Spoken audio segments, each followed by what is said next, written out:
तो अभी सत्यपाल मलिक का जो निधन हुआ था जी, उनका अंतिम संस्कार कराया गया था, लेकिन उनका अंतिम संस्कार है जो राजकीय सम्मान के साथ में नहीं कराया गया, उसका क्या कारण रहा जी?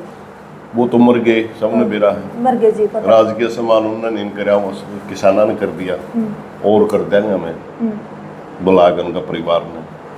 लेकिन धनखड़ का पता है आपने? राष्ट्रपति का इस्तीफा दिया, धनखड़ जिंदा आया मर गया। उपराष्ट्रपति था देश का, दूसरे नंबर का नागरिक था। आज तक उसका यही पता नहीं वो है कहाँ, उसका परिवार कहाँ है। उसको दो शब्द बोलने की आजादी नहीं दी गई। जो किसान कौम में पैदा होकर के, जो मजदूर कौम में पैदा होकर के इनके साथ जाएगा, उसके साथ यही बढ़ेगा। ये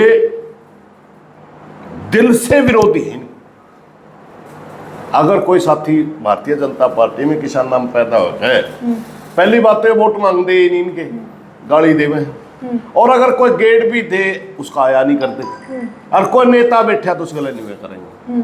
अब लोग समझना तो लोगों ने, सत्यपाल मलिक जी ने इस बात का पहले पता चल चुका था, धनखड़ ने अब तक पता नहीं चल रहा था। सत्यपाल मलिक ने कुछ बातें उठाई थी, इसलिए शायद सरकार के खिलाफ बोलने की सजा मिली। सरकार के खिलाफ कहाँ बोल रहे थे? उन्होंने तो, वो गवर्नर थे, एक बड़ा मामला होता जिस 19 में सरकार आई मोदी की, पुलवामा अटैक, सिर्फ उसमें कहा था कि सरकार ने ये मामला होने दिया, अगर इनको हेलीकॉप्टर या जहाज देते थे मामला नहीं होता, हमारे सैनिक बचाए जा सकते थे। इसमें कौन सी बुराई करती थी किसी की? वो तो गवर्नर था, खुद स्वीकार कर रहा था भाई हमारी वजह से हुई, हमारी गलती से हुई है। लेकिन उस घटना को बुना करके मोदी ने तो सत्ता ले रखी थी, उसको चुप गई वह बात, सिर्फ इतनी सी तो बात थी भाई। सच्चाई बोलना भी गुनाह हो गया इस राज्य में।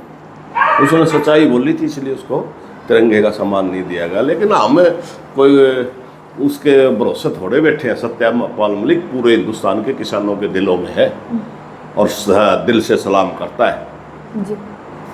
ना दिया तो ना सही, सरकार का सम्मान हमने मेरा रोज हमारी बेइज्जती करा, हम क्या कहते उम्मीद कराते होते हैं, हमने तो उम्मीदें कौन थी, हमने तो यह उम्मीद तो कर रहे हैं धनखड़ जिंदा हो कड़ियां, ये वो पूरा परिवार नहीं मिला। तो हमें पता है इस देश के अंदर प्रजातंत्र नहीं रह गया, हमें पता है इस देश के अंदर वोटों के नाम पर तानाशाही आ चुकी है, बुक तानाशाही है। इमरजेंसी की सिर्फ घोषणा नहीं हुई है, इमरजेंसी आ चुकी है जी। ठीक।